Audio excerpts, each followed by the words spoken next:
G'day, Pete from Bunyip Saffron. And as you can see, Maxie, we've had quite a bit of water here. So how is our saffron going? So Maxie, as you can see, our saffron is still going quite well. I haven't done a update in quite some time, so sorry about that, people. But as you can see, it's the end of the season and the saffron is just starting to die off. The green things that you can see is garlic, and all from that one lot of garlic that I planted last year. I've got all these garlic plants now, so that's pretty good, isn't it? But anyway, some of my tubs are doing better than others, and basically I think we had a really good success rate with growth this year.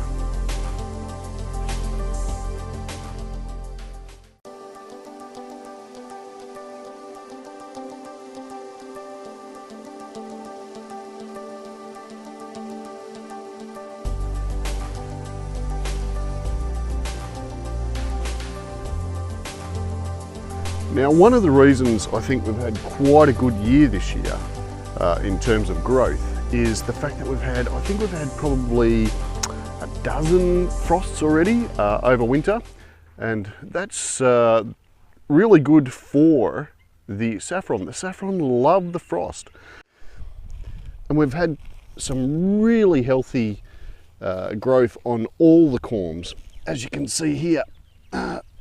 That is just still fantastic for this time of year, and the ground is really quite wet. If I put my finger in there, I'll guarantee you it's really quite wet in there. But what will happen over the next month or so is that all this growth on top of the corms will actually die off, and the corms will grow larger. So what I might do is I'll pull one out and we'll have a look at him. So let's have a look here. That one's a fairly healthy one, as you can see. So let's just pull him out and I'll show you what the sort of growth this baby's got. And it's quite hard pulling out. And you can see, I'll lay him out there. You can see that's got a really nice, decent sized bulb growing, and the moisture doesn't seem to have hurt it at all because it's been growing quite well with the frost. And as you can see, it's actually quite long. So you can see there's my hand. So there's 6 inches, a foot and a half, half a metre, 500 mils long, I guess. So that's gives you an idea. So there you go, there's our plants. And what's happened is the corm has produced these 2 corms, and they have grown quite well over the last few weeks or so, a few months I should say. And what will happen is the green parts will die off within the next month, and the corms will just start to hibernate. They'll hibernate till January, February, March, and start growing in April and produce flowers, and that's when we get the flowers. So we'll whack them back in the ground and we'll have a look at some statistics from this year's pickings. So our saffron that we have picked this year has been quite some ways around the world. We've had some go to Canada, some to India, Cairns up in Queensland.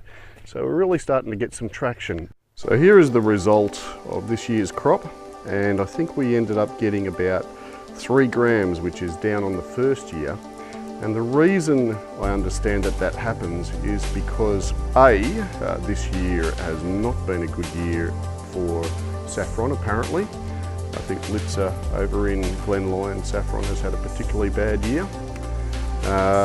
And the other reason that we haven't done so well this year is because I believe that the corms or the plants themselves get what's called a second year blues, where I've heard of people lose their whole crop in the second year, or the plants just die. Like they'll flower and grow really well the first year, and the second year they'll just lose everything.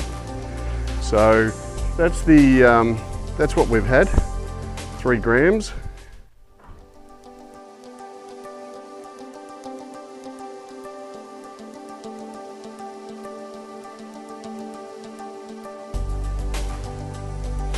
Now we had, last year we had 677 flowers for, I think it was about 5 grams, and this year we've had 579 flowers for a total of about 3 grams. So there you go. So it's been down about 100 flowers in this second year. So we've had a bit of second year blues, but not too bad really. So now the other thing I did was I got all the saffron flowers and put them in this container. You might have remembered that one. And it was really red. Well, what happened is it putrefied and it went completely black, and then overnight it's gone this beautiful yellow colour, and I've had it here ever since April, so what's that, 4 months now. But as you can see, it's quite an incredible thing that's occurred. So like I said, we've had quite a lot of water, as you can see outside, and it's been great to collect water for whatever reason you need water. Yeah, great water collection week. So what we've had over, I think it was a couple of weeks ago, is I had a gentleman come in, and I think he probably would want to remain nameless for now, but he's working on a fantastic technology to pick the flowers, and we'll be working with this gentleman over the next couple of years, and we're going to look at automating the process of picking the stigma, or picking the flowers, and it's very encouraging, and I think it'll go places. New technology is fantastic, so look out for that. Actually, what we're going to do is we're going to leave our plants in the ground and the corms in the ground until next year. So we're just going to let them sit there for the next year, and we're going to see how they go on the next crop. So probably not too much to report on or to see until then, but I hope you enjoyed this video, and catch you on the next one.